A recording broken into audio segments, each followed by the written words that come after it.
சட்டமன்ற பொதுத் தேர்தல் 2026 அனைத்து இந்திய அண்ணா திராவிட முன்னேற்றக் கழக முதற்கட்ட தேர்தல் வாக்குறுதிகள். தமிழ்நாட்டின் 17வது சட்டமன்ற பேரவைக்கான பொதுத் தேர்தல் விரைவில் நடைபெற உள்ளதை முன்னிட்டு மக்கள் நலன் ஒன்றை மட்டுமே குறிக்கோளாக கொண்டு செயல்பட்டு வரும் அனைத்து இந்திய அண்ணா திராவிட முன்னேற்றக் கழகத்தின் சார்பில் அளிக்கப்படும் முதல் கட்ட தேர்தல் வாக்குறுதிகள். வாக்குறுதி எண் 1, மகளிர் நலன் குலவிளக்கு திட்டம். சமூகத்தில் பொருளாதார சமநிலையை உருவாக்கிட குலவிளக்கு திட்டத்தின் மூலம் அனைத்து குடும்ப அட்டைதாரர்களுக்கும் ஒவ்வொரு மாதமும் உதவித்தொகையாக ரூபாய் 2000 வழங்கப்படும். இத்தொகை குடும்ப தலைவின் வங்கிக் கணக்கில் செலுத்தப்படும். பேட்டி கொடுக்கறேன்ல, மறுபடியும் படிக்கட்டுமா?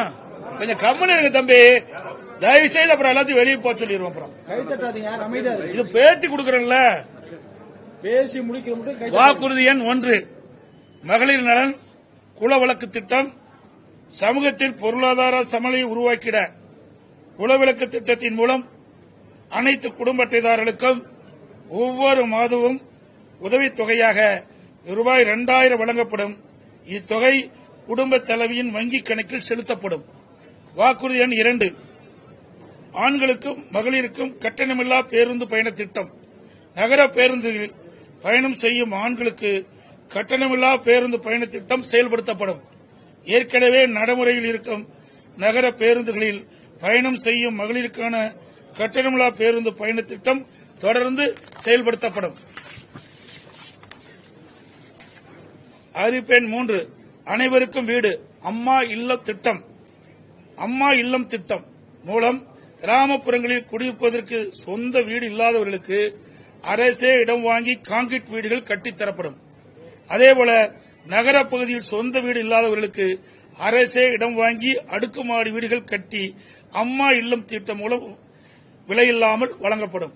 அதைப் போலவே ஒரே குடும்பத்தில் வசிக்கும் பட்டியலின மக்கள் அவருடைய மகன்கள் திருமணமாகி தனி குடித்தனம் செல்கின்ற போது அரசே இடம் வாங்கி அவர்களுக்கு கான்கிரீட் வீடுகள் கட்டித்தரப்படும்.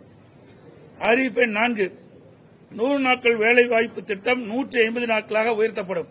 100 நாட்கள் வேலை வாய்ப்பு திட்டம் 125 நாட்களாக உயர்த்தப்படும் என்று மத்திய அரசு அறிவித்துள்ளது. கிராமப்புறங்களின் வளர்ச்சிக்கான இத்திட்டம் 150 நாட்கள் வேலைவாய்ப்பு திட்டமாக உயர்த்தப்படும். அறிவிப்பெண் 5, அம்மா இருசக்கர வாகனம் வழங்கும் திட்டம். மகளிருக்கு ரூபாய் 25,000 மானியத்துடன் 5 லட்சம் மகளிருக்கு அம்மா இருசக்கர வாகனங்கள் வழங்கப்படும். தேர்தல் அறிக்கை தயாரிக்கும் குழு மண்டல வாரியாக பலதரப்பட்ட மக்களை நேரில் சந்தித்து அவர்களின் கோரிக்கை மனுக்களை பெற்றுள்ளனர். இப்பணி நிறைவடைந்ததும் அனைத்து இந்திய அண்ணா திராவிட முன்னேற்றக் கழகத்தின் சார்பாக குழு தயாரிக்கப்பட்ட அறிக்கையை அறிவிப்புகளாக வெளியிடப்படும் என்று மகிழ்ச்சியுடன் தெரிவித்துக் கொள்கிறேன்.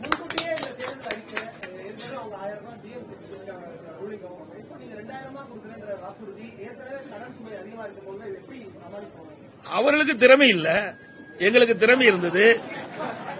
நாங்க ஆட்சி செய்கின்ற பொழுது 5,18,000 கோடி தான் கடன் இருந்தது. எந்த சூழ்நிலை? ஒரு ஆண்டு கொரோனா காலத்தில் கூட அரசுக்கு வரி வருவாய் இல்லாத நேரத்தில் கூட கொரோனாவுக்கு 40,000 கோடி செலவு செய்தோம். நாங்க திறமையா நிதியை கையாண்டு நிதி சுமை இல்லாம நிதி சுமை குறைவாக இருக்கின்ற சூழ்நிலை நாங்கள் உருவாக்கி தந்திருக்கிறோம்.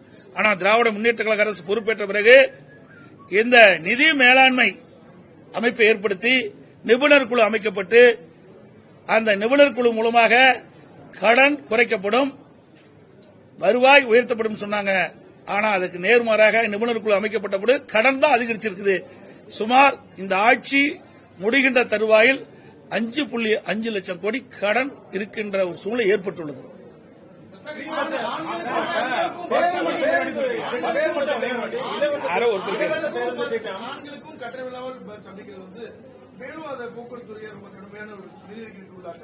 அதுதான் நான் சொல்றேன்ல, நிர்வாக திறமை இருந்தால் எல்லாமே சமாளிக்கலாம். நிர்வாக திறமையற்ற சிரிக்கின்ற பொழுதுதான் இந்த கடன் சுமை அதிகரித்துக் கொண்டே இருக்கின்றது. அதெல்லாம் இன்னும், அதாவது 2ஆம் கட்ட தேர்தலுக்கு முழுமையாக வெளியிடுகின்ற பொழுது இன்னும் பல அறிவிப்புகள் வெளியிடப்படும். இப்ப எங்களுடைய தேர்தல் அறிக்கை தயாரிக்க குழு ஒவ்வொரு மண்டலமா போயிட்டு இருக்காங்க, மக்கள்கிட்ட மனு வாங்கிட்டு இருக்காங்க. இப்போ இன்னும் கோயம்புத்தூர் மண்டலத்துக்கு போகல. அங்க போய் பலதரப்பட்ட மக்களையும் சந்தித்து அவருடைய கருத்துக்களை விண்ணப்பம் மூலமாக பெற்று அதையெல்லாம் சேகரித்து அந்த அறிக்கையாக தயாரிக்கப்பட்டு அது ஆய்வு செய்யப்பட்டு அதை அடிப்படையில் மக்கள் என்னென்ன நினைக்கின்றார்களோ அதை எங்களுடைய தேர்தல் அறிக்கையில் இடம்பெறும்.